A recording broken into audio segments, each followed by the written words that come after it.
Goes left, pulls up, looking for the lead, and got it!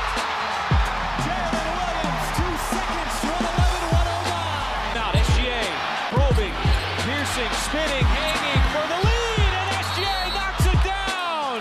The Thunder finally get the defensive stop, and SGA puts them in front. I'm Kenrich Williams. You're listening to Topic Thunder.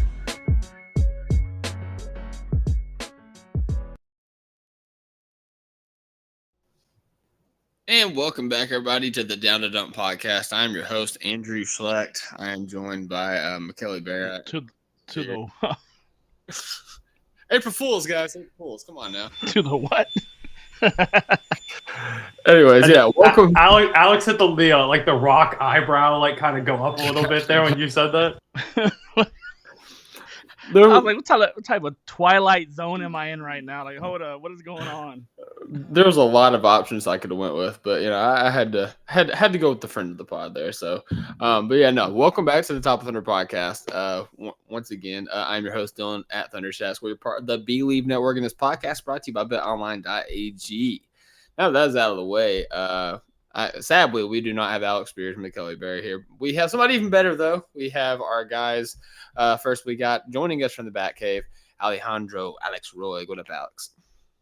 May not have Alex Spears, but we do have an Alex here, and Alexes are here to rule the world, as we've seen, through our various podcasts and our meetups and things like that. So I'm here, and I am ready to talk Thunder, man. We are in the midst of greatness, and I'm ready to talk about it. Absolutely. It's been an absolute ride, and can't wait to talk about it as well. But first, we got to get to the man, the myth, the legend, the underscone, the hyperextended knee. Connor, what up, Con?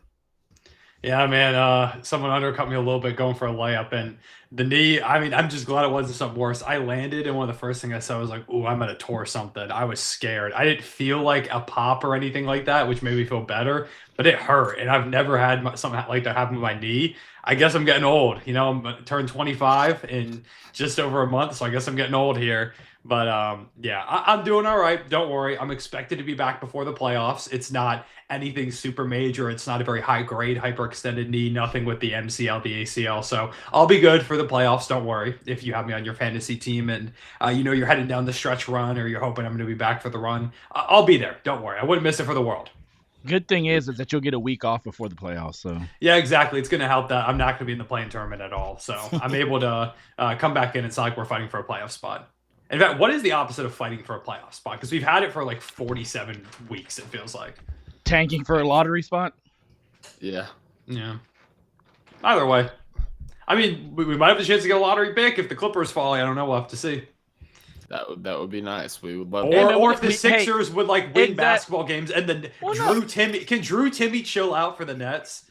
Can Drew Timmy stop winning Brooklyn games? Regardless of it, even if they stay in the 5th spot, we still got a 36% chance, which is, once we win a championship team having a 36% chance at a, 7 pick in the lottery, I'll take that any day. I guess so, man, but I'm greedy. I'm greedy. I love it. Greedy bastard. Kind of makes you feel any better. A week ago, I didn't know that if I was going to be able to walk normal for a long time. And hey, the next day I was hitting game winners in the media game. So yeah, man. I mean, you're like just a crazy all-time sports story. So yes, of course. It's hard to really compare myself to that type of persistence and accolade, star power, aura, if you will. Hot tub healing machine. Absolutely. Some people know ball, some people do ball. So there you go. But no. With that being said, I just want to apologize first and foremost. We said that in the last podcast, shout out to Alex, Jerry, and Tierney, by the way, for doing the pod last week. Said that we'd be back on Friday. We were not. We got the travel sickness. I'm still feeling it. If you see my mic go muted and I'm just hacking up a lung, it's business as usual. That's been me for the last week. So trying to power through. Missed about a week. What room are you in? It looks very muted. I'm in my living room. I only have this light on and the Christmas lights on. Just why not? Gotcha. Because I was telling Cone I don't have heat or air in my house. So the past couple of days, the air has been, that has been the thing we've been missing. But tonight, kind of missing the heat. It's like 40 degrees outside right now. So I'm over here is where I usually record in our game room, and there's no insulation in there at all. So just in the living room, so I don't got to deal with it. I mean, hey, man, as you know, as long as it's not any storms like you're telling me before the podcast. Dylan said it started storming the other day, and they had the window open, and it like was scaring the hell out of them.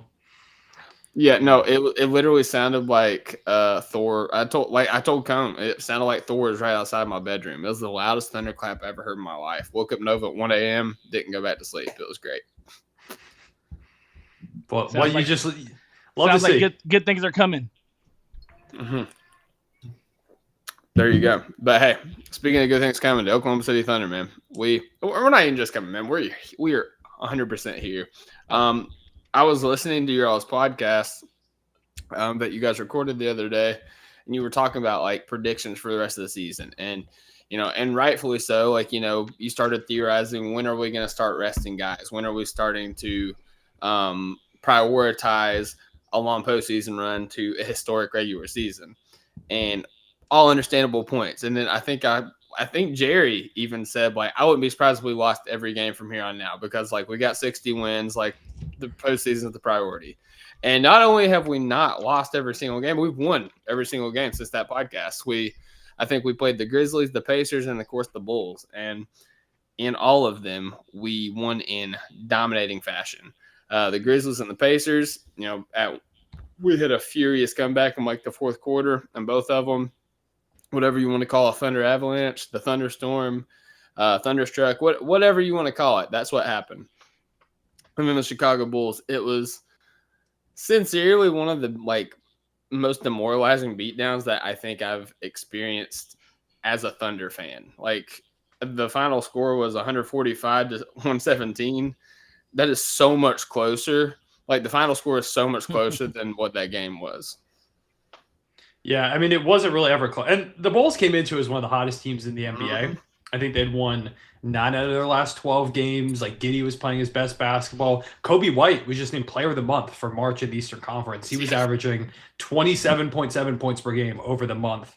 And Lou held him to what, like 7, was it? Like he also had the longest streak of 20-plus point games of his career, I believe, or at least one of the longest ones. And it's gone now. I mean, that's what happens when you come into Oklahoma City in the torture chamber. Yeah, I mean, they just never stood a chance. Like, this game was kind of close for the first few minutes. It was pretty ugly at the beginning. And that's the crazy part, too. For the first, 6 minutes of the game, it felt like we couldn't get anything going. Like, we were missing easy bunnies. The ball was falling out of bounds. Like, we were, just making a couple lazy passes. I think there was that one pass where Dub, it looked like he tried to throw a lob to Shai, and Shai was not expecting it whatsoever.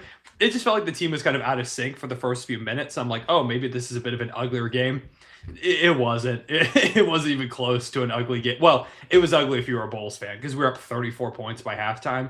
Between the first few minutes of, I think, the third quarter and the second quarter, I think the first 8 minutes, so it was like a 20-minute span, we scored 71 points. And it just it completely annihilated them. Like it was, it really is a well-oiled machine. I think someone asked Mark about that in the post-game interview. They're like, how does this team always just kind of look like that? And it is the way that it is. Like there's a reason this team is fighting for every stat possible, record-wise. Biggest win or point differential of all time. They've got that at the moment. Unless they completely fall apart over this stretch, they're going to go ahead and get that.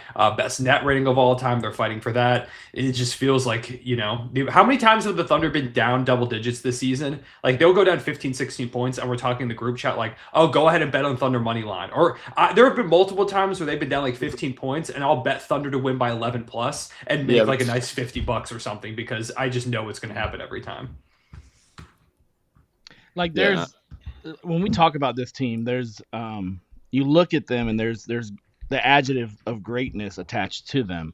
Mm-hmm. And we've seen greatness before. We've seen the Durant, Westbrook, Harden, those teams right there. Those teams were great. They were great young, a lot like this team is great young, but they were great based on talent, but a lot of times they didn't have a greatness mentality. This team is great based on talent, maybe even a little less talent than those Durant, Westbrook, Harden teams, but they have a mindset of greatness that I haven't seen in a while. That has not been seen. The just that mentality, that 0-0 mentality, that mentality to start over every game, every quarter, every possession. It is just something that you have to appreciate in the moment and know that you kind of have to force yourself to appreciate it in the moment, because we are 76, 75 games in, and it's just like 75, 76 games in, and it's just like, oh crap, like we're witnessing history going on. Like the more games that they do like this, the more histrionics that are attached to it. And it's just something that as you're watching it in real time, it doesn't feel that way. Like you see like the great runs and stuff like that. But it just feels like we're at the beginning of a great run that's going to last, 5 to 10 years. And this is the beginning of it. This year is the beginning of it. Yeah. And it's one thing also, I mean, obviously the MVP conversation is done. Like it's over. Wraps. But that was one thing too, when people were like, oh, like, Shai's got great numbers, and of course he's got the team success, but Jokic has like these all-time numbers. It's not just that Shai's team success. This team, and I'm dropping, I think, a video about this tomorrow, like a full video on my YouTube channel. This might be the greatest regular season team of all time. Like, there is a very legitimate case that this is the greatest regular season team ever. And obviously, I'm not going to say they're the greatest team ever just straight up, because we need to see the playoffs, of course. But, I mean, if they go ahead and dominate the way they have this season, the playoffs, then I think we could talk about them towards, like, Mount Rushmore status somewhere in the annals of history. But at least so far in terms of regular season, I mean, the records that they're setting last night, with that win over the Bulls, best record ever against a single conference in the season, 28-1 against the East is like legitimately mind blowing. And assuming they beat the Pistons, who are going to have multiple guys suspended for the game tomorrow, there'll be no, not Jalen Dort, no Isaiah Stewart, no Marcus Sasser, and there was someone else who was suspended. Ron Holland. Yeah, Ron Holland is also going to be out. So they're down a few guys. We'll see if Cade plays. There have been a lot of games recently where he hasn't been playing. But, they're going to be down some guys. So assuming we don't randomly blow that game, we're going to go 29-1 on the season against the Eastern Conference. The only game we've lost the entire year against the East is to the also historically good Cleveland Cavaliers by 6 points without Chet Holmgren. There's the stat that right now we're tied for the best net rating of all time with the 96 Bulls. Best point differential in NBA history. Most double-digit wins in NBA history. We're going to have that here pretty soon. I think we need 2 more. We play the Jazz and the Pelicans to wrap the season, and somewhere along this Pistons, Lakers, Rockets, Suns stretch, we're also going to grab at least a couple double-digit wins, if not 3, 4, 5, with the way the season's been going. We might end up with 69 wins. That's only been done 3 times before, I believe. We could still get to 70. That's only been done twice. I know they're not going to reach 72, 73 wins, but you think about the numbers. Also, I have some stats on the 2 teams that got above 70 wins, the Bulls and the Warriors. That Bulls team, pretty healthy. Like, Jordan played, I believe, all 82 games. Brother, I am just now looking up that information because I was just going to go on that route. Well, go ahead. Cook. No. Do you have the Bulls games pulled up? Like the Bulls games played pulled up? Yes, I do.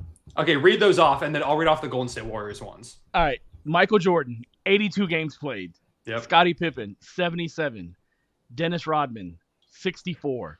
Luke Longley, 62. Kukoc, 81. Ron Harper, 80 games played. Steve Kerr, 82 games played. Bill Winnington, their backup center, 71 games played. Dickie Simpkins, their backup power forward, 60 games played. Randy Brown, their backup point guard / shooting guard, 68 games played. Jason Caffey, their backup power forward, 57. So, for the most part, extremely healthy. Yeah, they played a lot. Chet's played less than 30 games this season. And imagine if Rodman or Pippen only played less than 30 games on the season, or right around that, because obviously Chet has a few more games to play. But that's nuts. And then for the 73-win Warriors, Steph played 79. Clay played 80. Draymond played 81. Their big 3 all played at least 79 games. Livingston played 78. Brandon Rush played 72. Bogut played 70. Harrison Barnes played 66. 65 for Iggy. 68 for Barbosa. That's most of their rotation that played 65-plus games. For reference, Shai, Dub, and Chet, our big three, have only played 319 minutes together this season. The Warriors' big three that season of Steph, Clay, and Draymond played 1,971. So it's like 6 times basically with their big three playing as opposed to ours. And that doesn't account for like Caruso this season. The most that games that Caruso can get to is 57, assuming he plays the rest of them, which he's probably going to sit some. Hartenstein can only get to 60. Chet can only get to 34. Dub could get to 71. Dort can get to 74. Shai can get to 79 if he plays the rest of the games all the way through. Obviously, again, guys are going to rest. But like when you compare us specifically to those two all-time teams, this team was not very healthy this season. We were a top 10 most injured team when you take a look at games missed by like payroll or whatever that stat is specifically called. Like we've been kind of beat up and it just, I mean, it just hasn't mattered. And that goes to the Shai MVP case. But I think it also goes to when you talk about this team as maybe the most dominant and most, I mean, just the best maybe regular season team of all time is they might not reach 73, 72 wins. And you could say wins, trump all. Like if you say that, I get it. But if the Thunder get to 69, 70 and the gap is like 3-4 wins and then they're just blowing these teams out in a lot of other statistics, like there is a very strong argument to be made that this is the best regular season any team has ever had, especially considering the injuries. Yeah, and I tweeted this out yesterday, but just to put in reference, like how little like the core of this team has got to play together, like specifically just the starting lineup. So Shai has played now 72 games of the 75 this season. He has played with Jalen Williams in 63 of those games. Shai, Dub, and Chet Holmgren have only played together 22 games this season. They had basically 9.5 games, but we're counting the 10 games at the beginning of the season and then, the 12 in the back half. Shai, Dub, Chet, and iHeart have played 12 games at this point in the season. Shai, Dub, Chet, iHeart, and Lou Dort have now played 11 games together this season. The record is 9-2 when those guys play, but the 2 losses, one was when no, I'm sorry, Chet or iHeart wasn't in that one. One of the losses that happened was when J-Dub got hurt against the Nuggets in the first half. I think he played like 13 minutes. And so like that was one of the losses. So if you want to qualify that, they're basically 9-1 as the starting unit. And I think one of the other losses, if I'm not mistaken, was one of the Timberwolves games, like in that stretch where we played like 3 times. That might have been the one right before the All-Star break, I think it was. Or right after. They lost 1-1 on those. Yeah. I mean, when one of iHeart or Chet plays this season, 54-8. When they both play this season, 14-2, which is a 72-win pace. So you think about like where we would be, because we lost we lost 2 games when Dub was playing center, or was it 3 games? I remember we lost that game early in the season to the Spurs with no Chet or iHeart. We lost that game to the Mavericks, and I think we might have lost one more in that stretch, because I believe we went 3-3 over that stretch that I'm thinking of. I'm gonna go back and try and find it real quick. But yeah, man, it's just crazy to think about like where could we have been if we had just really good injury luck, if this was just a very, very healthy team. One of the games we lost around that stretch, which we did have iHeart back, but it was to the Rockets when Fred VanVleet hit the half-court miracle shot. That was a game around that range. We had that loss to Mavericks this season where Shai didn't play. I think it was just Dub out there and Chet wasn't back yet.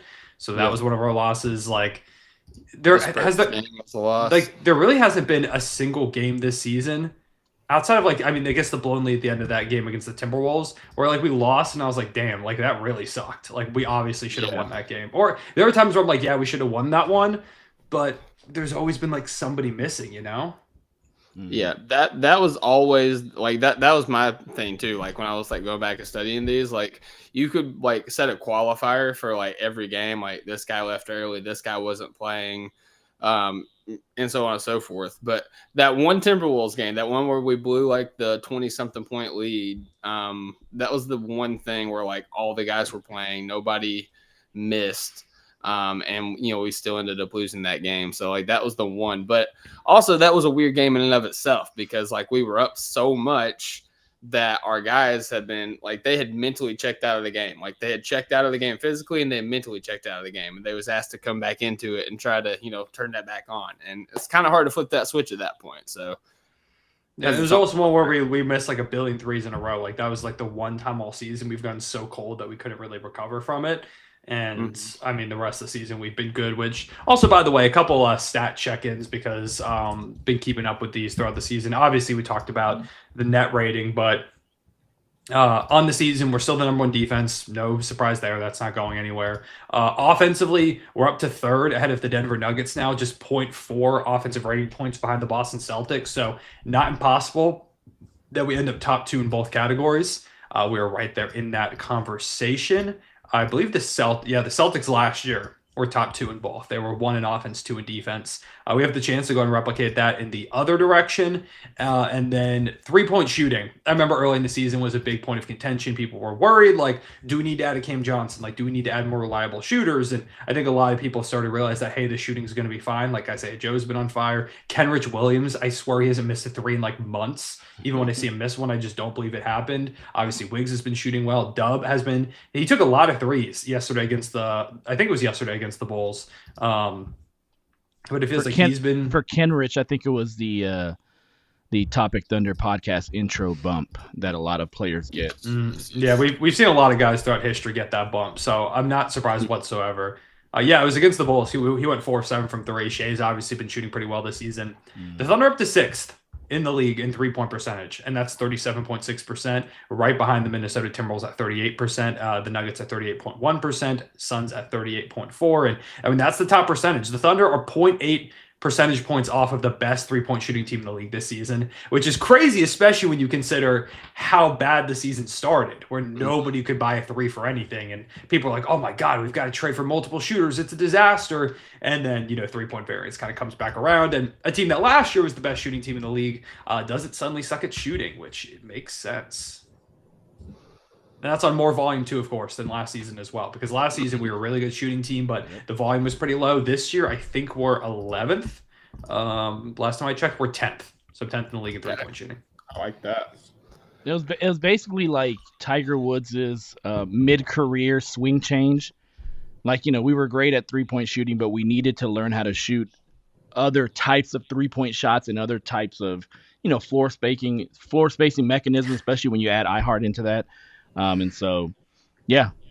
You just said floor spanking. Yeah. It's got Alex is just one of those hard-nosed defenders that like someone gets in front of him and he just spanks the floor. Like, hey, Alex is a hard-nosed defender. All right, Alex will hit you with a mean euro if you're not careful.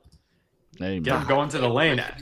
I was in my bag, baby. I was in my bag. A little cradle, bring the ball over the top, euro through the lane. Don't let Alex do it to you, man. Don't let him do it to you. Hey, shout out Master Blaster also said in the chat that iHeart also got his nose busted in that one Minnesota loss. So that was a qualifier for every loss. Like, if nothing happened, we'd be undefeated at this point. So yeah, exactly. If nothing happened, we're sitting here right now and it's like, oh, they're at 75 wins. Can they get to 82-0? I wonder if Master Blaster is a reference to the video game. If it is, awesome. Shout out to you, Master Blaster. Let's hope it's something that's a Nintendo game. So y'all might be a little bit too young. Let's hope it's a video game reference and nothing else. I also want to say that the stat that I've also been keeping track of a lot of the season, a lot of people have, is the distance between the Thunder and the Rockets or whoever's been the 2 seed, because it's fluctuated a little bit. The Rockets have been on fire. They're 8-2 in their last 10. It feels like they never lose. Lost last night to the Lakers. They're 14.5 games back now. And obviously that can't hold because there can't be a half-game gap. But theoretically, if both teams won out, we would finish with the biggest difference between a 1 and a 2 seed ever with 15 games. Obviously, that's not possible because we play them. Yeah. So assuming we get that win, we are probably going to finish with that gap because it's seeming like the Rockets are going to be it. The Nuggets still have a chance to catch them. They're down 5 right now to the Timberwolves. They literally cannot beat the Timberwolves. It's nuts. But yeah, they're right there behind the Houston Rockets, just 1.5 games back. It's heating up, man, in that middle of the pack in the Western Conference. And it's very nice. Remember, I think I brought this up not too long ago, but remember when Chet got hurt and we we just got to kind of stay around middle of the pack, like try and remain close to a top 3 seed until Chet comes back, and then we'll be fine. We can still get the 1 seed, or we just got to get healthy going into the playoffs. It was never a worry, even slightly. Have we surrendered the 1 seed like at all this year? No, we were undefeated for the first 3 games. I think after 15 games, we were like tied with the Warriors because the Warriors were 12-3, and so we were right there. I think I could look it up. NBA standings by date. They have that on Basketball Reference.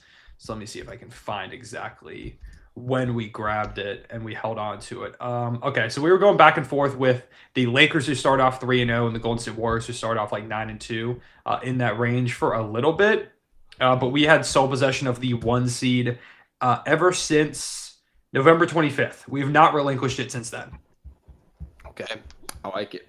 Yeah, it's been truly dominant. It's been awesome to see. It's been a great time. And we talked about a lot about the team, but like I want to go ahead and transition into like some of the individual performances because in order for the team to be good, like individuals have to step up, and they have so in a big way. And obviously, 7 games left in the season.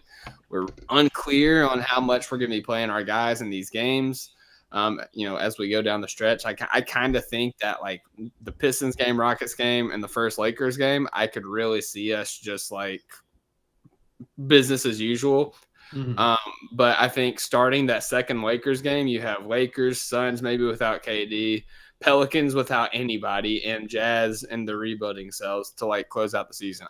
I could really see that second Lakers game where you start to maybe not just shut everybody down, but at least like start to maybe rotate guys out. Maybe like Shai and Chet missed this game, iHeart and Dub missed the next game, and so on and so forth.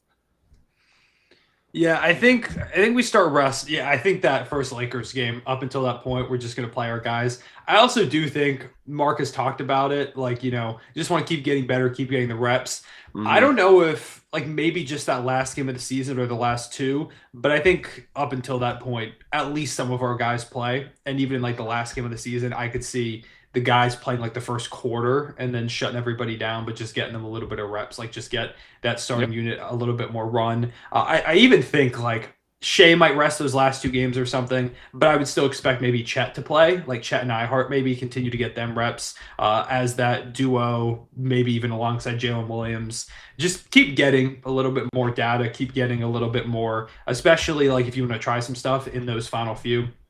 And yeah, the big thing is making sure that we do still hold that spot over Cleveland for the 1 seed. I don't think we're going to relinquish it because, we're now 3 games up or 2.5 games. No, wait. We are a full 3 games up on the Cavaliers at this point. Like, they're not going to catch us. They have a pretty easy schedule. 2 games up because they hold the tiebreaker, basically. Yeah. 2 games up because of they have the better in-conference record, which, I mean, if we want to compare East-to-East records, let's go ahead and do that. But... yeah, so it's one of those things where outside of that, like I think there's no reason obviously to play the guys except for fighting off rust. So I think also because I think Dub needs 1 more game to get to the 65, but I think he's the only one that's anywhere close to needing a few more games to make sure he hits the point where he could be eligible for awards. So it's not like we're trying to rush that for anything. Yeah, for sure. I guess I'll go and transition into that. Like, do you guys think, so like Master Blaster brings up, again, shout out Master Blaster, says if Cleveland loses a few more, OKC gets home court throughout, might not get to the Magic 70. What do you guys think? Do you think we get to 70 wins, or do you think that we drop 1? We get to a nice 69, maybe 68? Like, what's your thoughts? Yeah, I think so. I don't think we're going to go all out. Let's say Cleveland does drop a couple, and it's basically guaranteed that the Thunder are, have the 1 seed throughout the playoffs. Even if we reach the finals, I do see the possibility of. I definitely see the last 2 games. Dylan Jones, Brandon Carlson getting 48 minutes. Like, just go out there and ball out. But I also see a couple games where like maybe the starters don't even travel, like the Houston game, the road trip there. Maybe they don't even travel. Maybe the road trip to Phoenix, they don't even travel there, and just kind of just kind of hold them out, man. Just let them rest. So I do think 70 is on the table, but I think that we have to get past these next 3 or 4 games. If we get past these 3 or 4 games with W's, I could definitely see the team saying, hey, let's just blow teams out in the first half and then rest them in the second half, and let's see how that goes. Have your cake and eat it too, baby. Yeah. I think we get 70. I do think we get there. Because I think we beat the Rockets. I feel very comfortable beating the Rockets. I think we beat the Lakers both times. I think we play our guys for both of those Lakers games, and they're both in Oklahoma City. The Lakers have not looked great recently, and I feel like it's a good test because, if the standings held the way they are right now, they could be a potential matchup in the second round. Just give us a little bit of a look at how they play. I could see us sitting guys against Phoenix potentially. I think that's not out of the question. But even at that point, I mean, the Suns might not be playing for anything. They're 1.5 games back to the Kings right now. And they've got a brutal schedule. Like, they got beat up on by the Bucks tonight. They play the Celtics on Friday, the Knicks on Sunday, the Warriors on Tuesday, and then us. Like, it is brutal down the stretch for the Suns. If they go 0-3 there and the Kings pick up like 1-2 wins, then it's over. Like, they're not playing for anything. So are they going to play their guys for the final games? I don't really know. Jazz and Pelicans, I'm not really worried. I think they'll play their guys, but I think our second string guys can beat them. I think we're going to get there. Maybe I'm wrong. If we get 68, I don't think we go any lower than 68. I think it's 68, 69, or 70. But just like, we've looked just so unstoppable recently, especially with our guys playing. I think the only way we drop one is like maybe last game of the season, the Jazz young guys, they play everyone, really try to show out, and they beat us to go ahead and end it. Maybe the Pelicans go crazy, or we rest some guys against the Suns and they get a win. But I think for these next few, we rack up a few more W's. And like, I don't know, even if Shai and the guys play like the first half of that Pelicans game or the Jazz game or even the Suns game, I think we can just do it. Like, I'm not give Aaron Wiggins the ball and let him go out there and score 30. Like, yeah, go for it. If Wiggins is playing. Yeah, if Wiggs is even playing, like, we could say, hell, let Brendan Carlson go for 30. I don't care. Let him go out there. Didn't we play basically the starters for the last game of the season last year against, was it Dallas? Yeah, last year they played the first half. Everybody sat. We're trying to clinch the first seed, though, still. Yeah. But wasn't a situation where, like, we didn't even, like, there was a small chance, a lot of things had to happen for us to get the first seed anyway. We had to win. So, like, I think they were just trying to, like, build up a cushion before they pulled their guys. Yeah. Yeah, I can see it, man. I can see that being the excuse to go ahead and keep guys in as far as playing in the first half. Keep their, get those game reps in, get that to where you don't have too much rust heading into a week off. But yeah, I could see that. I think 70 is that point of that line of demarcation. Great teams versus really, really good teams. And so, that 69-70 line is the point of demarcation. And so if this team wants to go ahead and try to get that, I think they can. Yeah, I think that 70 is like I want 70 so bad. I think it would be so cool to say, like, we were one of 3 teams in NBA history that got to 70 wins. 70. Mm-hmm. And like, everybody would like have the caveat, like the asterisk of like, if they didn't go through half of the injuries that they did, like, they could have beat the Warriors record. Like, it's not like, it's not even crazy to say. It's not even like a homer thing to say. Like, just looking at the team, looking at the data, like, it was probably going to happen. And you know what's crazy, guys, is like, we have a chance to do it again next year. Like, these guys are all going to be back next year. Mm-hmm. We're going to have a draft pick this year probably. And Topic is going to be coming back. These guys are going to have another year. They're not ready for Tope. Like, it's like, I don't think people have understood that. Like, people are like taking the Thunder at face value now. Like, they're finally starting to respect them and understand what's going on in Oklahoma City. But they're not understanding that this is going to might even be better next season. And that should just be terrifying for everybody. But yeah, Cooper Flagg not getting that Rookie of the Year. It's Nikola Topic's Rookie of the Year next year. Not even moves. Yes. And next year might be the year where we're completely healthy. Mm-hmm. If that's not a scary thought right there. I mean, if that's not a scary thought for the NBA.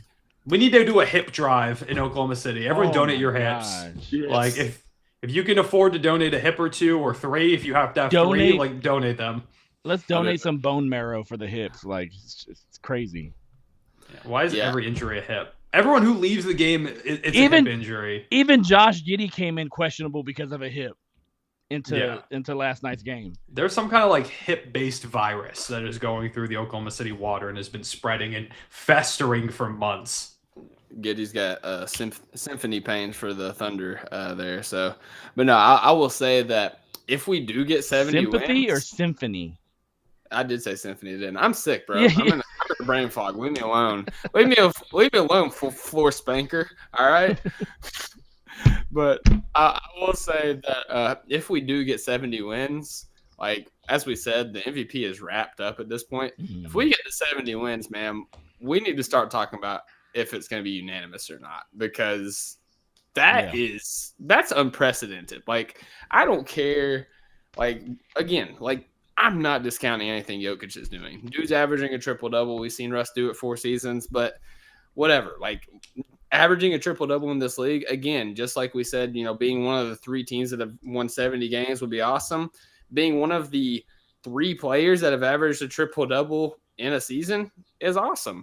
And doing it as a center, being top 3 in the categories, like, I understand all the reasons Jokic would win MVP any other season. In a season where a guy hasn't rose above all the injuries of his team and led his team to 70 freaking wins, like, come on, man. Like, what are we doing? Yeah. What are we even talking about here? I think if you get that number of 70, you could. I don't think you're going to get unanimous because there's probably going to be like a Denver beat writer out there or a few different people. There's definitely going to be some haters. Yeah, there are for sure haters with Shai. Like, it's just kind of the way it is. But I mean, you run. I mean, it seems like he's kind of very firmly wanted that he's going to run away with it. But you could like run away with it if you get to 70 wins because people love the numbers. Mm-hmm. Unanimous would be crazy. 70 is an intimidating number. I mean, the odds, if you take a look at it, like they are so far ahead and away. Like it's. Yeah, one of them had Shai at minus 10,000. I think it was Bet Rivers. Wow. Yeah, which, I mean, Jokic is having a monster game right now. He's got 40, 10 and 5. So he's crazy, man. He's really, really good. It's just, I know it's unfortunate that one of his best seasons is coming against one of the best seasons of all time as well with Shai's. That's the way it goes. Mm-hmm. And it's so frustrating. Like, Jokic fans will be like, oh, it's the Embiid season all over again. Like, do you realize, like, I was looking back at this. The Philadelphia 76ers finished with, like, I think 53 wins, something like that. They were the 3rd seed in the Eastern Conference whenever they beat the Nuggets.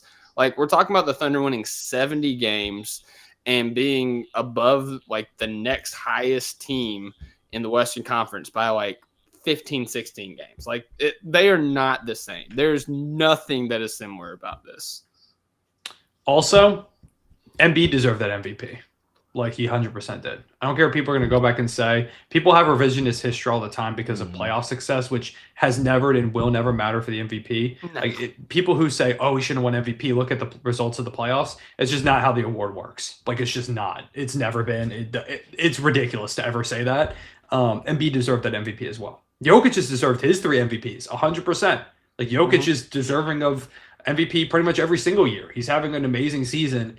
It just so happens that, you know, it's kind of the same thing. Like people are like, oh, you know, these other guys are having great seasons, but Jokic is just doing this insane thing. Like people said that last year about Shai and Luka and Embiid. It's been said about before other times. It's like they're also having all-time great seasons, but Jokic is just doing it a little bit better. I mean, that's just the way it goes right now with Shai. Like Jokic is having an all-time season. Shai's just doing it a little bit better.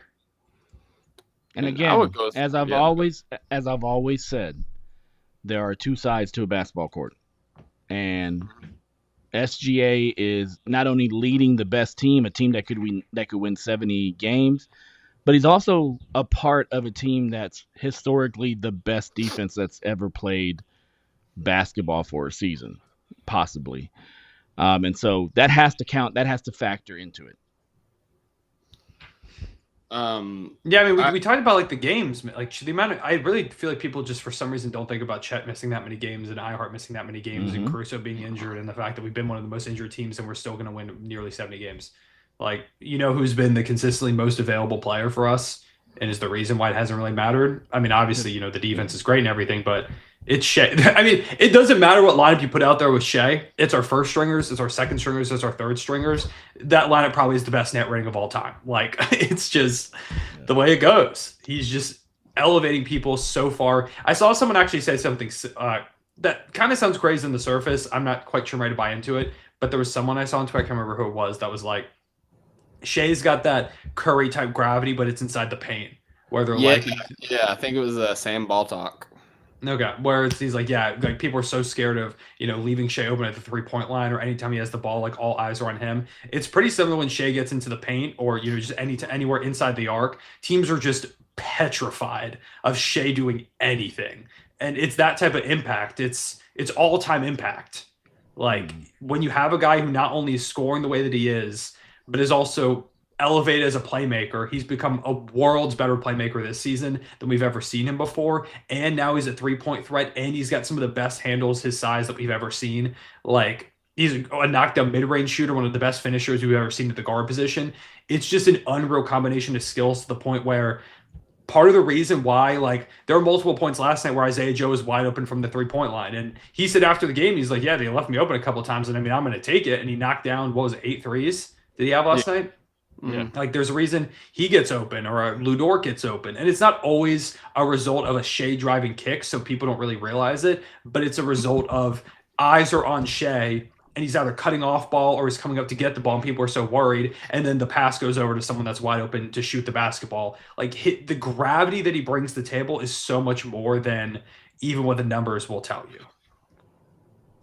Yeah, absolutely. And yeah, I think we've kind of beat into the ground like why Shai should win the MVP, and we will continue to do that, until the MVP is announced. But there's another award for the Thunder that I kind of want to talk about, and we're going to do that right after a break. And we're back. Yes, shout out to the break. And we're back after a word from our sponsors. Guys, we talked all about the Thunder and their historic season. We talked all about how Shai should win the MVP and end the talk for unanimous if there weren't haters out there. But there's another Thunder player that's eligible for an award that I wanted to talk about. And obviously, if you guys have been paying attention to the social media, the Thunder players have started to champion Lu Dort as the defensive player of the year. And rightfully so. Like, the fact that he's never been on a defensive team is just a crying shame, a travesty, robbery, whatever you want to call it. I will say it feels like the marketing is a little bit behind the curve. I feel like as soon as Wendy went out, they really should have been pushing Dort, but like here over the last month, they've really been pushing him. Actually, right now, I'm looking at for Defensive Player of the Year. He is third in Defensive Player of the Year. He's leapfrogged Jaren Jackson Jr. and Dyson Daniels. He's behind Evan Mobley and Draymond Green because Draymond Green says he thinks he should deserve the award, so automatically he's the favorite. That's how that works apparently. But I didn't really think it was a possibility that Lu Dort can win the award. And I get he's still like a long shot at this point just because of, it's typically favored towards big men. Like Draymond's at minus 130 odds right now. Evan Mobley has been the anchor of the Cavs defense and everything. But for those of you guys who don't know, Zach Lowe is back in podcasting and sports. Thank God. He is a part of the Ringer, which shocker to absolutely no one. As soon as he was a free agent, that was always going to be the move. But he did a podcast with Bill Simmons that dropped today, and they were talking about – they basically did – like we've done a category draft for like Thunder players of like different eras and stuff, and they did categories of, I guess, like player archetypes to look for in the postseason. And they had like bona fide superstars, legacy players – second options, defensive stalwart, all these things. And the first 3 picks that they had was second option. Zach Lowe said J-Dub and Chet, whatever that is, whoever is in the second option. Bill Simmons picked Rising Star for Shai Gilgeous-Alexander, bona fide superstar. And then, it's snake style, so Bill picked again. And his next pick was Luguentz Dort as defensive player in the playoffs. And he said, it's a guy that I have started to come around to. Is this going to be my defensive player of the year? And it's late in the season, guys. Like there's 7 games left. Like teams are going to start sitting players. Like games are going to get wonky. But when somebody like Bill Simmons and Zach Lowe starts to champion a guy for Defensive Player of the Year, people listen. Other people listen. Like, yeah. It's a copycat thing when it comes to like the media's votes and everything. Because let's be honest, not everybody watches all these games. Zach Lowe was watching all these games when he was still working at ESPN. He's been unemployed for months. So I know that he has just done nothing but watch basketball and spend time with his family. So if he is championing Lou Dort as Defensive Player of the Year, it's not impossible. Yeah, I think it's very unlikely, but I mean, we've seen this is one of the weirdest DPOY races I've ever seen, because it was Wemby. Like, he was such a runaway favorite to win, and then the blood clot thing just took him out completely, and it was just suddenly thrown into chaos. And it's like, could it be Dyson Daniels? Could it be Evan Mobley? Could it be Draymond Green? And if it's not Lou Dort, my favorite's Evan Mobley over Draymond. I personally go Mobley, but I don't think it's impossible. Lou Dort, to me, feels like a lock for all defensive first team at the very least, which is overdue, well-deserved that he's going to get that nod. I think we're going to get two guys on all defensive teams. I'm not sure which two, but I think we'll get two. It's going to be Lou and either one of Dub or Shai. We'll have to see. But, like, it's not impossible. I'm going to start pushing some real propaganda here over the next few days. I'm going to see if I can make some waves. I'm going to try and push as much as I can. Yeah, I'm going to do whatever I can to try and push the Lou Dort Defensive Player of the Year vision out there. But yeah, I listened to that Bill Simmons, Zach Lowe episode, and Bill Simmons, I think the way he worded it was that he was like, I need to look into it more before I make my official decision on who my DPOY is. But he's like, gun to my head right now, you ask me who's my Defensive Player of the Year, I'm going to say Lou Dort because he's the best defender I've seen this season. And I think there was a real argument for Lou Dort being in that conversation. And like, it is tough because this Thunder team has had, like, we have so many elite defenders. It's Caruso, it's Chet, it's Shai, it's Dub, it's iHeart as well. Like, Kaysen. If you take a look at the analytics, it would tell you that I think Chet, iHeart, Caruso, like, all are like top like 10 in defensive EPM or something along those lines. Like, all those guys are up there in those advanced stats. And so that's the one thing that I think ultimately hurts us, is that, yeah, we are a historic defense. And I do think getting someone to recognize that is great. Like, that would be awesome. I think the Thunder are deserving of someone getting that nod. It's just unfortunate that it's a guard, a guy that typically isn't the type of player that wins DPOY, But also with Lou Dort, I almost feel like it hurts him a little bit that he's thought of as a guard. And, like, he's played a good number of two because Dub's at the 3 and Chet's at the 4 and iHeart's at the 5. But Lou's played so many positions this season. We talk about someone who guards 1 through 5. We don't really put Lou on centers all that much. But 1 through 4, I mean, he's guarding Kevin Durant. He's guarding Anthony Edwards. He's guarding LeBron. We put him on other teams' great point guards. Kobe White. Kobe White came into yesterday balling out of his mind. Lou Dort's on him, and suddenly it's just a nightmare for him. Lou guards everybody, the best players. Like, we won the game against the Clippers in part because of Lou Dort and what he did defensively all throughout that matchup. Like, on James Harden. Harden is like sweating every time Lou is guarding him. And anytime you ask a player out there, who are your best defenders in the league, Lou Dort's name comes up. So I do think, I don't know, it's tough for me because I almost feel like if he doesn't get it now, he's never going to get it. Because I think most seasons, if we had this defense, Chet probably would have been the guy that got the nod. Wemby, of course, is going to win a bunch of them. Like, this feels like Lou Dort's chance. I do think now he's established himself kind of in the NBA psyche as this guy should be all defense, because it's crazy that he hasn't been it even once yet. Last year, he should have been in those conversations. Chet should have been up there too for all defensive teams. It's an absolute nightmare that he didn't make it.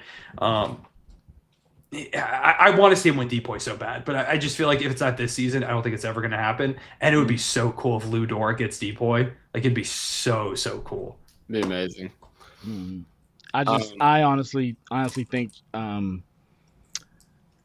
the narrative started too late for him, and that's about the only thing that's kind of holding him back. I think that everybody, every one of these players only type lists that come out before the season starts. I think ESPN has one. I think The Athletic has one. Usually when they ask the players, who is the player that you hate to see defending you, or who is the player that you hate to be defended by, the majority of the great players say Lou Dort, because of his mixture of not only being able to move laterally, but also having, being built like a tank and having the strength to get around. Yeah, physicality, being able to get around picks either by bulldozing through them or by, going around them. And so he's hell to be guarded by. And so, that little drop in the hat as far as like that little feather in the cap as far as, other players saying that they absolutely loathe getting guarded by Lou Dort should help him as far as like narrative goes and as far as things like that. But I do think that from the outside, from other players, from even internal players, our own players, like championing him, it just started a little bit too late. Yeah. It should have started as soon as Wemby went out. As soon as you knew that Wemby was going to be out for the entire season, it should have started right then and there. But then again, I mean, it's not necessarily, our players' jobs to do that. Like that's not, that's not that's not their job. Their job is to go out there, perform, and he has. And he's going to get recognized as far as all defensive team, and I think he's going to be a staple on the defensive team as long as he's healthy and as long as he plays for the majority of this run that the Thunder are going to have, and for as long as he's on this team. And so, we could take solace in that. But I think it's going to be very difficult to get past the narrative and get past the ability of somebody that has freaking their own podcast to talk about themselves and talk about, and what he's doing and what his team is doing as trying to get up to the 5th seed or some shit like that. Like, so it's very difficult. I just think it really sucks that one of the best defenses ever isn't going to get the defensive player of the year. And exactly. I wish it could just somehow go to the whole Thunder, like just a team award. Hey, I predicted that at the beginning of the season. The Atlanta Hawks special. I was going to say, on the Atlanta Hawks, the whole starting 5 is a player of the month type of special. Yeah. It would, like, that really is kind of the story of the season has been the team and the way everybody stepped up. But like, man, it would just be so cool if it's a Lou Dort out of all people who gets recognized for the award. That would be awesome. I don't think he's going to get it. Yeah, I think also the narrative kind of shifted too late. If it was we kind of had a situation similar to this where it shifted very late. The last time we saw this was with Marcus Smart winning after Robert Williams went down, because Robert Williams was going to win it and he probably still should have won it, even though he lost a bunch of games at the end of the season because of injury. But then they were like, okay, well, so we'll just give it to Marcus Smart, and that was kind of weird to me. They were like, I was like, whoa, like why did we just switch Celtics guys when we were already kind of like, hey, it's Robert Williams. Like that's the last time I've seen it shift this way, and one of the only times I can remember it shifting so drastically so late into the season. So I mean, I don't think it's impossible, but like it's just going to be tough. Like if the Cavs lost a few more games, if their defense slipped a little bit more, really what could be big is say we go on to national TV and Lou Dort has like Luka and or LeBron James in hell. Because I'm assuming one of those Lakers games on national TV, right? It has to be. NBA TV. NBA TV? You gotta be kidding me. Yeah, that's what I was saying, man. Like, especially the Sunday matinee one. Like, yeah, how is that not? Like, how the hell is that not on ABC? How are neither of the Lakers games on? Because I know we had one earlier in the season. What games are happening that day? I need to take a look at the NBA schedule. Because how is Thunder Lakers not? I think Final Four. Yeah, that's what's gonna mess us. Yeah. The Final Four is gonna take away Lou Dort's DPOY. I'm sick to my stomach. That sucks. Freaking all the 1 seeds, dude. Yeah, April 6th I think is Final Four, but like April 8th. I mean, what's going on April 8th? What games do they have? The championship. Wouldn't it be the championship game? No, that's on Monday, right? Yeah, that's Monday, right? Yeah, so the women's championship game is on Tuesday. So what's going on? Is Sunday the women's Final Four? Yeah, because the men's okay. So like, do they even? Let me see if they have nationally televised games that day still. Bookers, baby. It doesn't. They're all on NBA TV on Sunday. Okay. They literally have like a quadruple header on NBA TV. Like Rockets Warriors isn't a national televised. Yeah, that's weird. And then that Tuesday, I'm gonna guess Celtics Knicks is probably on national TV. That's the 7:30 game, and then probably Warriors Suns that night at 10. Like, come on, man. You can't give me a Thunder Lakers at like. You can flex that shit. Yeah.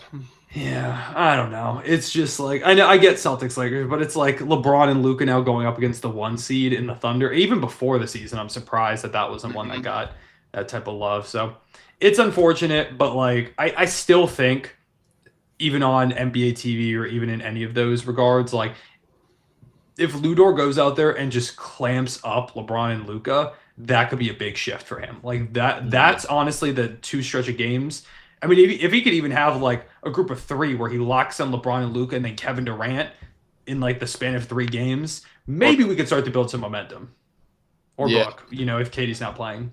Yeah, and it sucks because like the reason I even brought it up is because like you said that we haven't seen it like shift this late before, but like have we ever seen a more wide open defensive player of the year? Like Jaren Jackson Jr., Evan Mobley, and Draymond Green have all been favored at some point over like the last like month and a half. Which is so funny because it went from like even before the season, it was so obviously going to end up being Wemby who won DPOY. It was like basically, we knew, and now it's unbelievably wide open.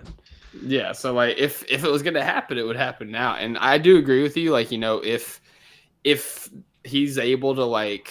It really sucks Cade's doubtful to play tomorrow because, like, if Cade was playing and he locked up Cade, Jalen Green, Luka, LeBron, and then, like, some variation of, like, Booker and Durant to, like, close out the season, like, I do think, like, he could really make that push. But what sucks about, like, Lou's defense is, like you were saying, the advanced numbers don't love him. But it goes back to what Dub was saying about Shai winning MVP. Like, watch the games. Like, Lou Dort is the biggest eye test defensive player that you'll see in the NBA. Like, Bill Simmons even went as far to say, like, one of the things that convinced him about him being the best defender in the NBA is what he did to Jaylen Brown in Boston. Jaylen Brown had, finals MVP last year. Like, he's having a little bit of a down season, but he's still, like, one of the premier players in the NBA. And Lou Dort, I believe, held him to 9 points, if I'm not mistaken. I think he would have less than that. I'll check. Had less than that. But what Bill said is, like, the body language that players have when they have to guard him, like, they're legitimately bummed out that they're having to be guarded by Lou against Dort. And, like, Jaylen Brown had 10. He had 10 points, but was on 5 of 15 shooting, 0-5 from 3. Yes. Okay. Hey, I was close. But yeah. No. I mean, I think that's just like I said. It's just a testament to watching the games, and it sucks that like we put so much power in. Like, it's cool, and it sucks at the same time that we put so much power into like the local media for like the voting and stuff, because like it's a lot of responsibility, and there's a lot of basketball games to play, and like Combe watches every basketball game that ever happens, but like not everybody else gets to do that. So they don't get to see Lou against Dort literally bumming Jaylen Brown out, literally shutting down Kay Cunningham, LeBron James, like all these players. Freaking Donovan Mitchell. I think he held him to 9 points, if I'm not mistaken. 9 or 11 points whenever we played the Cleveland Cavaliers. Like he absolutely took him out of the game. And the Cavaliers have been. Yeah, he's averaging 9 points. Yeah, I think Donovan Mitchell's averaging like 9 points a game against Lou this year. And he's first team All NBA. Like, he's the first team All NBA guard this year. And like Luka's Dort just completely erased him. Like that's DPOY crap, man. Like, I'm sorry. Yeah, Donovan Mitchell this season, his two games against the 12, Thunder, something like that. He had 11 points on 3 of 16 shooting and 8 points on 3 of 15 shooting. There you go. So 9 points, baby. 9.5 points. Yep, 9.5 points on 9.5 points on 19.4 field goal percentage. So that's a 28.2 true shooting percentage. Yeah, I might put a whole compilation tweet together of just stars and what their stats look like against OKC this season. And just try and talk a little bit about Lou Dort, because I'm gonna do what I can. I'm gonna push the end of the season narrative for Dort DPOY and see what I can make happen. But I don't have the Draymond Green show to hype him up. I need to start a Lou Dort show apparently, see if he's down to do a podcast, because that's the way we're getting DPOYs. But yeah, I mean Draymond's been insane this season. Like, I'll give him credit; he deserves to be in the running 100%. But yeah, it is crazy how like quickly the odds shifted after that. Mm-hmm. Yeah, he deserves to be in the running. That's about it. Yeah, he deserves to be in the top 3. He deserves to be in like the finalists that people are voting for. But I will say, like, even the odds are stacked against Lou to win DPOY. It'll still be really cool for him to get the recognition to be like one of the finalists for Defensive Player of the Year, if it holds to where he is like the third guy in the DPOY voting, and that will be good for his standing going forward in the defensive awards. I'd be shocked at this point if he's not a finalist. I know Dyson's been awesome, but the Hawks defense, I just don't think is good enough to grab him that finalist spot. Yeah.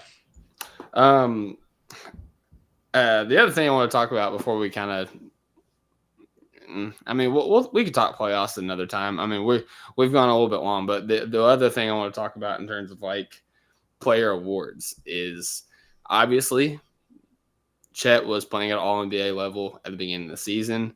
Jalen Williams got his first All-Star, earned his first All-Star this year, was dubbed one of the 24 best players in the NBA at that point.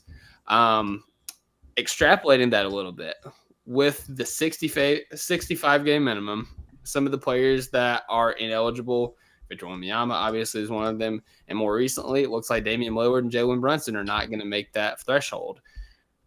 Jalen Williams looks like he could make the third-team All-NBA this year, guys. In year 3, Cone. How do you feel about it? I mean, so actually, funnily enough, I did this last night. I was like, I was just kind of hanging around. I was like, yeah, I'll write out what my awards would be. He's right there. We're gonna have to see if Brunson plays enough because he's continuing his rehab. He has to play 4 more games. He's been cleared for basketball activities, left. But no specific timetable. It's going to be close. I'm not sure if he's going to get there. But if he's off, then that takes someone out because I would have him on an All-NBA team. For sure. Kevin Durant, also very much up in the air. He's going to miss a week at least. And he's played 62. He needs 3 more. And the Suns have I think they have 7 games left. They play. Are we going to see some BS where like somebody plays for like 6 minutes and then that's it? No, because you have to play at least 20 minutes in a game to qualify. Oh, okay. Yeah, okay. So they have to play. Good caveat. Yeah, it's a good caveat to have. For sure. Or like you have to have like 65. I think it's 65 games of like at least 20 minutes or something along those lines. Or there's certain thresholds you can reach if you don't quite play 20 minutes. Like I think if you deal with injury, then there was a couple of different things that are baked into it. But the Suns only have 6 games left. They play Friday and Sunday, and KD's got to play 3 more of those. It's going to get dicey. Especially if they lose a few and then they have nothing left to play for. Maybe he just plays to go ahead and grab All-NBA, but we'll see. So KD could be out. Always remember the last time KD played probably against his will, completely tore his Achilles. So yeah, I'm not sure if he's going to play anymore. I think that's definitely up in the air. He doesn't owe them nothing. And then there was there one more person? I think that might have been the 2 that I would have had on that might not end up playing enough. Dame, but like he's like out. Yeah, Dame wasn't in my consideration. He's got that deep vein thrombosis. Yeah, I just think Dame's not going to play enough. Okay, so my All-NBA teams, I came up with 18 guys that I think were in the conversation. Shai, Giannis, Jokic, Tatum, Mitchell, LeBron, Ant, Cade, KD, Brunson. Actually, funnily enough, I messed up. I have Kevin Durant on here twice, actually. So that takes one guy off there. So 17 players I came up with. Shai, Giannis, Jokic, Tatum, Donovan Mitchell, LeBron, Anthony Edwards, Cade, Durant, Brunson, Towns, Mobley, Steph, Jaren Jackson Jr., Darius Garland, Tyrese Haliburton, and Jalen Williams. I think it's going to be some grouping of those 17, the way that I'm looking at it. And man, I think Dub is a real shot. Like I think he's, especially if we get to 70, then I think and Dub plays really well over this final stretch. I think he needs to remind people a little bit because he dealt with that injury and it took him out for a little, in some of those high profile matchups. Like he wasn't there against the Celtics. That wasn't a game where he was able to go ahead and make a statement. But if down the stretch of the season, especially if like, say we rest Shai for a game and he takes over and leads us to a win or something, that's going to be big because it's going to come down to, I think, are they going to give the Cavs 3 All-NBA guys? I think there's definitely a world where they do, but them falling off a little bit recently and not pacing for like that 70 that it looked like they might get, that might hurt them. And Haliburton also, how do the Pacers finish? Because he's been awesome, but he had such a bad start to the season. Yeah. I'm not sure if because he's been unbelievable over the second half of the year. I think he's very deserving of consideration, but I'm not sure if people are going to catch on. I could also see a world, I don't think it's going to happen, where Jaren falls off. I personally wouldn't have Jaren falling off, but I think if the Grizzlies continue to dip, like they might not make the playoffs. I don't know if people listening have realized the Grizzlies fall off that we're witnessing as Jokic just got fouled. It's 2-point game. Sorry, I got distracted by the Wolves and Nuggets. There's 13.9 seconds. Jokic going on the line. But if the Timberwolves hold on to win here, where they're up 2, the Grizzlies, I don't know who's the tiebreaker between Memphis and Minnesota. I don't remember. But they'll be at the least tied. The Grizzlies with the Wolves and the Clippers for the 7 and 8 spots. So if they keep falling, Jaren could theoretically fall off. Again, I wouldn't have him fall off. I think he's been that good this season. He's been their best player. But there's a world where he falls off. So people might be thinking like, there's no way Dub ends up making it.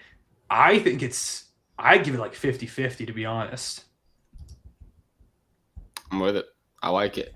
And like this, somebody commented on my tweet. I said that, he deserves third team All NBA and first team all defense. And somebody said that would make him eligible for Supermax. That's not correct at this point, right? Because it's his first contract. Yeah, I didn't think so. Yeah, I don't believe so. And by the way, Memphis has a season series against Minnesota. Okay. But Memphis is also collapsing at a rapid rate. Yes. I think they also have a tough schedule to end the season, if I remember right. Oh, never mind. There's they play the Heat next. Heat, Detroit, Charlotte, Minnesota, Denver, Dallas. Yeah, those last 3 could be tough. I mean, that Minnesota game might decide who ends up grabbing that spot, But yeah, Supermax eligibility is you have to have 8 or 9 years of service for a team. And you have to have made, I think, 2 All-NBA teams? 2 All-NBA teams. Yeah. Or like an award, like an MVP or a DPOY. Yeah. So he won't be eligible for Supermax. Man, I really hope Dub gets that All-NBA. That'd be super cool to see him get that recognition. Awesome. And I agree, like, with what you're saying. Like, if we win 70 games, like, you've got to award that team success by recognizing them like in the All-NBA. Yeah, I mean, you just think about what he's done this season where he's been because he's played 64 games, right? Like, yeah, I mean, he's been our healthiest star outside of Shai. Like, Chet dealt with all that injury. He's averaging 21 a game, 21, 5 and 5. Efficiency has come up a bit from the beginning of the season. He's getting back towards more so the more efficient Dub that we're used to. And I personally think he's played the best defense on the team this season, or at least he's in that conversation. At the very least, he's been the most versatile defender for us all throughout the year. Like, we had him playing center. We've had him playing the 4. We've had him playing the 3. I don't think there have been any laps where he's been playing the 2, but he's probably been guarding 2s. He's been guarding 1s. Like, he does legitimately everything for this team. Dub he's an all defensive level player averaging over 20 points per game for a potentially 70-win team. That feels very like all NBA to me. I mean, it's pretty close to what Evan Mobley has, like is his case. Julius Randle sidestep 3 for the win. Airballed. We're going to OT. I could have guessed that. Not Julius Randle. Yeah, it was not the shot I would have taken if I was the Timberwolves, but and it was one of those where it just sailed straight over the rim. Like that was a long 3. I bet it was furious. Yeah, I only looked up, so I wasn't sure. They might have forced the ball out of Ant's hands. I was not looking. I'm gonna see if I can find it. Yeah, they ran 2 at Ant, so they forced the ball out. But yeah, man, I don't know if the Julius Randle sidestep per game is quite the way to go. I mean, he did it earlier in this season, I guess. He had I can't remember who he was against, but he had a sidestep 3 earlier this season for game. So I don't know. I don't want to pile on Julius Randle too much. He might just have it like that. Don't want to yuck somebody's yum, right? Yeah. All right, guys. Well, hey, I got one thing. Are y'all even the slightest bit just worried or concerned about? So Chet, the last 2 games, 2 of 9 against Memphis. The last 2 games that he's played, 2 of 9 against Memphis, 0 blocks, 0 for 4 from 3, and then against Chicago, 2 of 7, 1 of 2 from 3, 0 blocks. Any concern at all? Any concern that this might be not necessarily just like conditioning, building up strength again after a major injury? So any concern heading into the playoffs from you guys? My only concern, like I will say, like, I'm not concerned, like, in the grand scheme of things, but like My only concern is it feels like these past couple of games he's kind of been a bystander in the offense. Not so much his fault. It just feels like, and I've said this a lot since he's come back. I'm like, we've been running the double of big lineups. And I guess it just kind of happens when you have so many people on the floor that can do so many different things. It just feels like we don't get him involved enough. Like we don't run enough actions for him. And we've had games where we do, so I'm not like super worried about it, like I was saying, but I will say like it was very apparent in the Bulls game. Like anytime he got the ball, he was like trying to score because when am I getting the ball again? And shout out Madas, man. He was blocking everything. Yeah, I mean, Buzos had like 3 blocks on him. He just kind of had that timing down, I guess. Yeah, I'm not worried about Chet. He'll be fine. I mean, the games before, 23-15 against the Celtics, 16-8-3 against the Bucks, 19-7 against the Sixers, 14-5 against the Hornets, 18-10 with 2 steals and 2 assists against the Clippers. Like, I'm not even worried in the slightest. He's fine. They're going to be down games, and the team is still integrating, figuring things out with all the talent there. And I mean, it also doesn't help like that both these games were blowouts, so it's not like he got his usual minutes to kind of figure stuff out as much. So yeah, not really worried at all. He'll be fine. The team's still figuring stuff out, and I care way more about the game like that we saw against the Boston Celtics, for example, where he was just completely dominant. Like we can see what Chet can do when he gets the ball more or when he's put in those specific spots. And I also do think it's a case of like, the last 2 games that he's played, Dub's been back. So it's also, trying to figure out how Dub fits into it. And Dub has been really aggressive recently, specifically in like that Bulls game. It felt like he was relentlessly attacking. He took 15 shots. I mean, he was just blowing by everybody, like just bullying guys to the rim. So Dub being back for these last few games as well, I think adds a little bit to it, because he had missed all those games I talked about with Chet's stats beforehand, where he's playing really well, was without Jalen Williams. So I do think it's also like this is part of what this end of the season is continuing to find ways for Chet and Dub to be effective on the court together. Who gets the ball when? How do you make these things more fluid? It's just part of the growing pains. And I mean, the fact that we've still been annihilating teams with Chet not playing well, like if we were barely scraping by and at the end of the game, like, bro, Chet, like we need more from you, then I'd be kind of worried. But the fact that we are destroying everybody, yeah. Yeah, no, absolutely. Well, fellas, like I said, it's been a pretty long podcast. There's going to be plenty of time to talk about playoffs. I will go ahead and say definitively we will be back on Friday, post game against the Houston Rockets. So we'll talk more playoffs at that point, because hey, we'll know what the outcome of these last 2 games are at that point, and we can see if we're actually pushing towards that 70 like we want to be. But fellas, in the spirit of April Fool's Day, I just want to ask: have you guys pulled any April Fool's pranks today? Nothing today.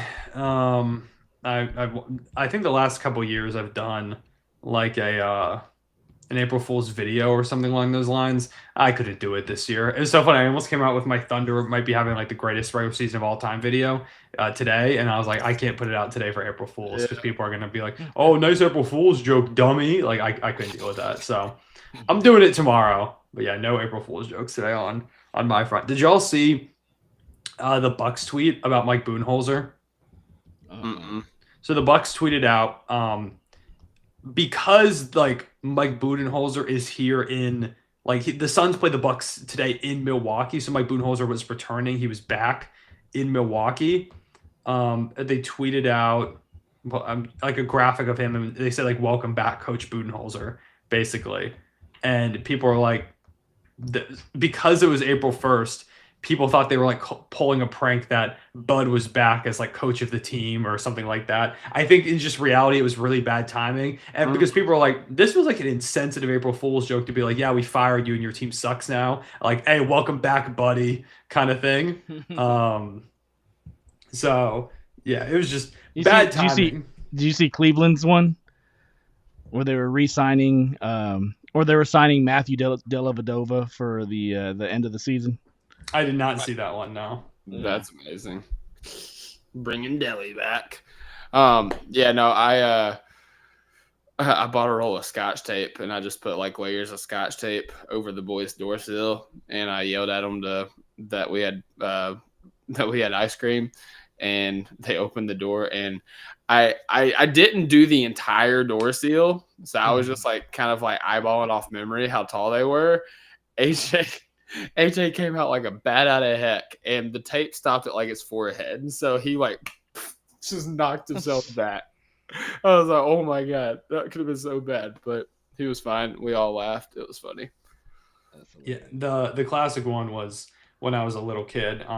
We had a sink with like one of the like you pull it and it's like a spray thing that you pull up and out, and there's like the tube connecting. You pull it, it does the spray. And I like rubber banded the back of it so that it was set. So the second someone turned on the sink, it like sprayed them with water. And I did that to like my parents as a kid when I was like 8, and I thought it was the funniest thing in the world. I love that we have a day where it's just like, yeah, you can't trust anything, and it's just to like prank people. It's actually so great. No, literally, like I got home and they were just like they put googly eyes all over everything, and I had to like notice it, but like they were all just staring and laughing. I was like, my guard is up. I don't know what happened, but something. Yeah, that's gonna be especially scary when because both of y'all have kids, like with kids on April Fool's Day. Because for me, I wasn't like expecting anything. But with y'all, I'm sure you get home and it's like, okay, are they gonna, like Alex? Did your kids do anything for April Fools? Nah, or have they? Man. They didn't. Have they ever done anything to you? Like if they were put?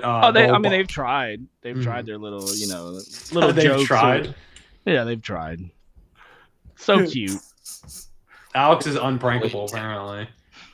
At the next fan meetup next year, I'm gonna put a bucket of water on top of a door sill that you're gonna come through, and it's gonna dump on your head. There we go. At the Airbnb. Yeah, instead of the giveaway for tickets, we're gonna have a competition. Whoever can pull the best April Fool's prank on Alex gets the tickets. So I'm gonna get in contact with the PA person at the Thunder, and when you go for your shot at half court, I'm gonna have them play a fart sound effect over the entire arena. I'll be like, Alex, oh my god, Jesus, man, smell that back in Kentucky. But all right, fellas. It was great getting to see you guys again. First time got to see you since we were in person. So great to see you guys again. Hope to see you on Friday, and hope to see you guys in the chat and watching posthumously, as we like to say, on the YouTube. Posthumously is crazy. Yeah, go ahead and like the video. Comment down below. All the awards you think the Thunder players are going to win, and subscribe while you're here. Hit the notification bell so you miss out when you go live. Playoffs are coming. It's 7 games away until the postseason, and we are gearing up. We're very excited. We got a lot of things planned for you guys. You want to stick with us, so subscribe so you don't miss out. Hope everybody has a great night. God bless. Hoop when you can.